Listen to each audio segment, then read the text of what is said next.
चारों चुप प्रताप तुम्हारा है, पछ गुजरा है हनुमान राजपति प्रधानमंत्री सबको अलजू खातिर हुआ बानी ओहे जे हम देखे कल जुग केवल नाम है धारा सुन से उत्तर भय जौने को राम के ही नाम ऐसा चीज बा के संसार भर के जी रहल बनी सरकार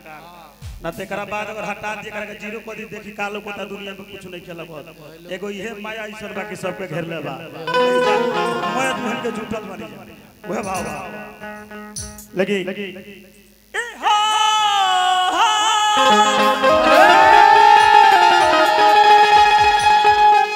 ए हनुमान जी वह कहता है कि अष्ट सिद्धि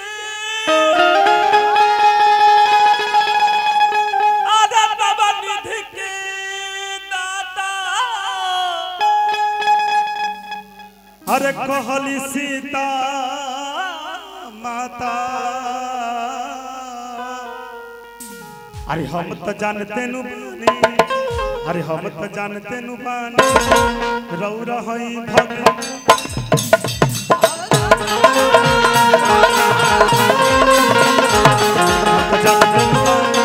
रौरा हई भगियो के विधाता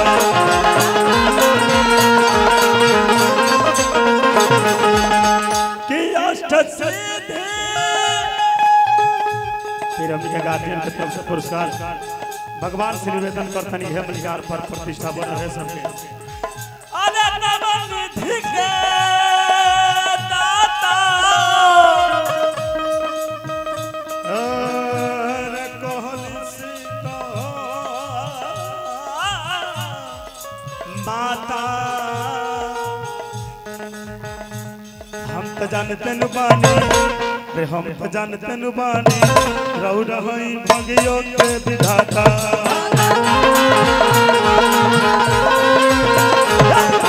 जानते न बानी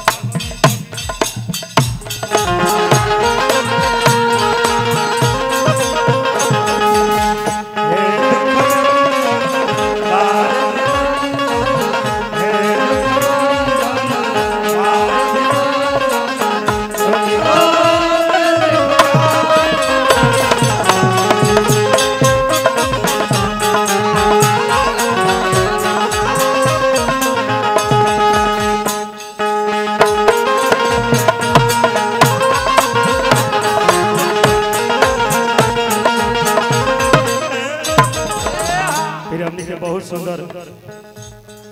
लक्ष्मण वर्मा जी और तमाम मित्रगण जे भी संगीत के लयदार भेजा हमरा के अहम भूमिका जे पूरा यूपी बिहार में हर एक कलाकार के सपोर्ट करे वाला और रेवती लाई और गावे दल हमरा के हमार मनु भाई के माध्यम से भाई हमेशा भाई हमारा घर में सपोर्ट रखेलन जहाँ भी कार्यक्रम होता बुलावल ओहे भाव हजार पुरस्कार भगवान श्री उत्कल पर प्रतिष्ठा बना रहे केसरी किशोर रंग केसरिया घी से नुलेनी सौसे गतरिया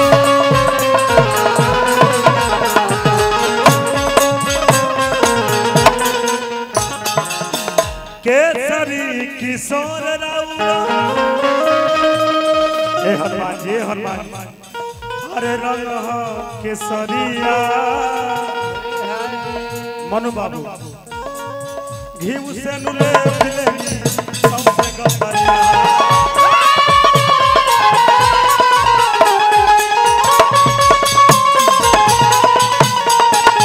हनुमान जी रौरा में इतना पावर हो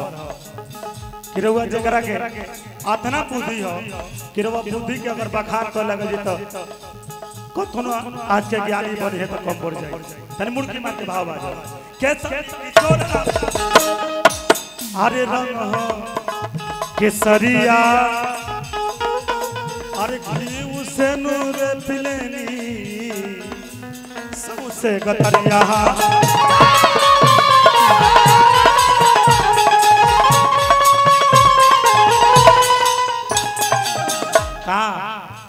कि राम नाम के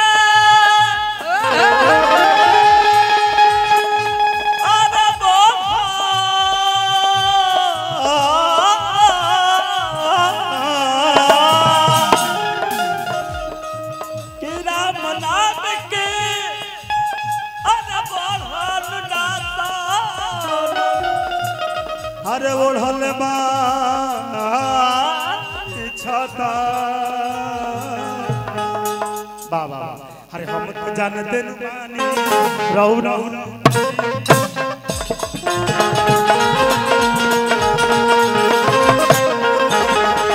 जानते बानी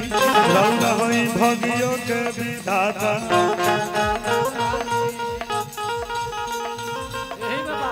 कहे के भाव सीताराम सीताराम सीताराम बोले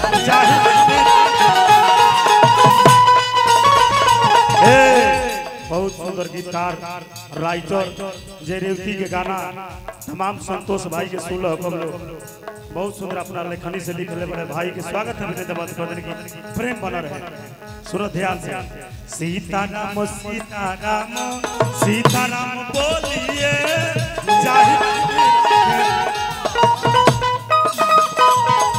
धीरा घेरा ताहि विधि रही है सीताराम सीताराम धीरा घेरा ताहि विधि चलो बाबा बोला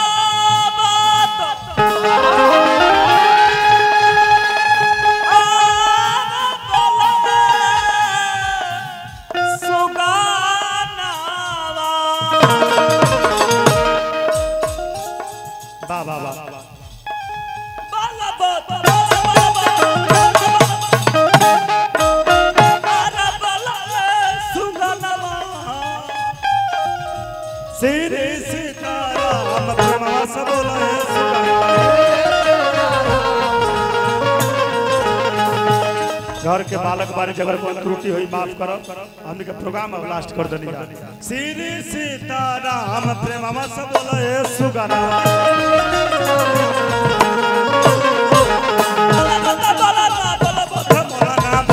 बोलना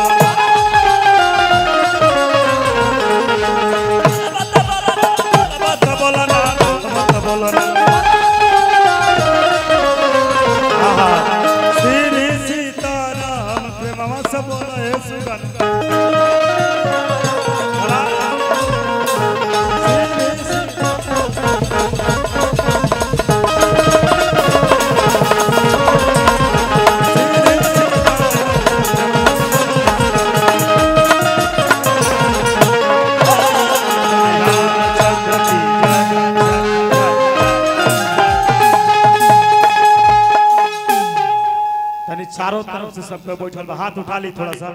हाथ उठाई तो थोड़ा सा सब केहू से बोलता नहीं सब केहू प्रेम से वाली श्री रामचंद्र की बाला बाला बजरंग बली